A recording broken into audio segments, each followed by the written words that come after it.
Hi everyone, welcome back to Diksha's education hub. आज के इस लेक्चर में हम स्टडी करेंगे अबाउट द पेनिनसुलर रिवर्स। जैसे कि मैंने आपको बताया था, पेनिनसुला का मतलब होता है ऐसा लैंड सरफेस जो तीन तरफ से वाटर से सराउंडेड होता है। अगर इंडिया की बात करें तो इस तरफ बे ऑफ बंगाल है, इस तरफ अरेबियन सी आ जाएगा, एंड फाइनली नीचे वाली तरफ देखें तो इंडियन ओशन आ जाता है। तो तीनों तरफ से ये वाटर से सराउंडेड है। बहुत सारी ऐसी रिवर्स हैं जो कि वेस्ट डायरेक्शन में फ़्लो करती हैं। बहुत मेजॉरिटी जो आपको मिलेंगी वो कहाँ को फ़्लो करती हैं, इन द ईस्ट डायरेक्शन। जैसे कि पेनिनसुलर रिवर्स की बात करें, नर्मदा हो गया, तापी हो गया, गोदावरी, महानदी, कृष्णा, कावेरी। आज हम स्टडी करेंगे इनके ओरिजिन पॉइंट्स, कौन सी रिवर कहाँ से ओरिजिनेट करती है। सबसे पहले हम स्टडी करते हैं नर्मदा के बारे में। नर्मदा रिवर की अगर बात करें तो नर्मदा होगी और इसके नीचे से एक रिवर और जाती है, दैट इज़ तापी। ये दोनों हैं वेस्ट फ्लोइंग रिवर्स जो कि अरेबियन सी और यहाँ पे एक गल्फ है जिसका नाम है गल्फ ऑफ कैम्बे, यहाँ पे फ्लो कर जाती है।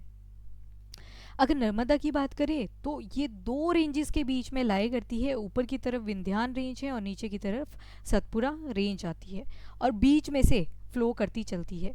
यहाँ पे अमरकंटक पीक आती है, that is the origin point of Narmada river.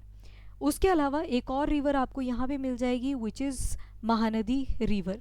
Mahanadi river की अगर बात करूँ तो ये ओरिजिनेट करती है आपके छत्तीसगढ़ वाले एरिया में। छत्तीसगढ़ में भी कहाँ पे, तो यहाँ पे आती हैं सिहावा हिल्स। कितनी स्टेट्स को महानदी टच करती है, तो एक छत्तीसगढ़ आ जाएगा, दूसरा उड़ीसा आ जाएगा और फाइनली ये ड्रेन कर जाएगी इनटू बे ऑफ बंगाल। उसी तरह से नेक्स्ट रिवर की बात करें तो यहाँ पे हम देखेंगे गोदावरी रिवर को। गोदावरी की बात करें तो ये ओरिजिनेट करती है महाराष्ट्र के त्रिंबकेश्वर से। त्रिंबकेश्वर से ये ओरिजिनेट करती है which is located in Nashik region of Maharashtra. कितनी स्टेट्स को टच करेगी, तो टोटल 4 स्टेट्स को टच करेगी। सबसे पहले आएगा महाराष्ट्र, देन छत्तीसगढ़ को टच करती है और फाइनली तेलंगाना एंड आंध्र प्रदेश, और उससे निकल जाती है बाहर which is Bay of Bengal. तो अगेन आपने एक चीज़ नोटिस करी, महानदी होगी, गोदावरी होगी, ये ईस्टर्न डायरेक्शन में फ़्लो कर रहे हैं और इनका जो ड्रेनेज है वो कहाँ पे है, बे ऑफ बंगाल के अंदर। नेक्स्ट रिवर है आपकी कृष्णा रिवर। कृष्णा रिवर का अगर ओरिजिन पॉइंट देखोगे तो ये भी महाराष्ट्र से ही ओरिजिनेट करता है, that is the Mahabaleshwar. Mahabaleshwar से ही ओरिजिनेट करती है। महाराष्ट्र को, कर्नाटका को, तेलंगाना को एंड आंध्र प्रदेश को टच करते हुए ये भी बे ऑफ बंगाल के अंदर ड्रेन आउट कर जाती है।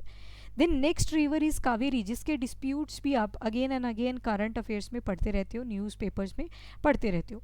कावेरी की अगर बात करें तो कावेरी ओरिजिनेट करती है कर्नाटका के भागीरथी माउंटेन से। भागीरथी माउंटेन से ये जैसे ही ओरिजिनेट करती है, भागीरथी माउंटेन या फिर ताल कावेरी रीजन भी इसको हम बोल देते हैं, ये फ्लो करती है केवल 2 स्टेट्स के अंदर। एक है आपकी कर्नाटका जहाँ पे इसका ओरिजिन पॉइंट है, पर अगर इसकी मेन स्ट्रीम आप नोटिस करोगे तो main stream lies in Tamil Nadu, तभी ये डिस्प्यूट बना रहता है। और फाइनली ये भी आप देखोगे कि बे ऑफ बंगाल के अंदर ड्रेन आउट कर जाएगी। तो उसके बाद अगर केरला जाएं स्पेसिफिकली, जहाँ पे आपने आजकल वायनाड जो ट्रेजिडी हुई वो भी सुना होगा, तो उस कॉन्टेक्स्ट में काफ़ी न्यूज़ में था केरला। तो यहाँ पे कुछ रिवर्स हैं जो कि वेस्टर्न फ्लोइंग है, यानी कि आपके अरेबियन सी में ये ड्रेन आउट करती हैं, जैसे कि Payaswini, Bharathapuzha, Periyar. Periyar is longest in Kerala. Pamba river आपके वेम्बनाड लेक के पास में है, जहाँ पे स्नेक बोट रेस भी होती है।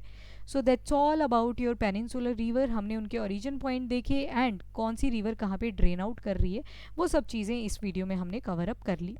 So thank you everyone. To get more videos with respect to UPSC, you can subscribe the channel. Thank you and have a nice day. Keep studying, keep watching.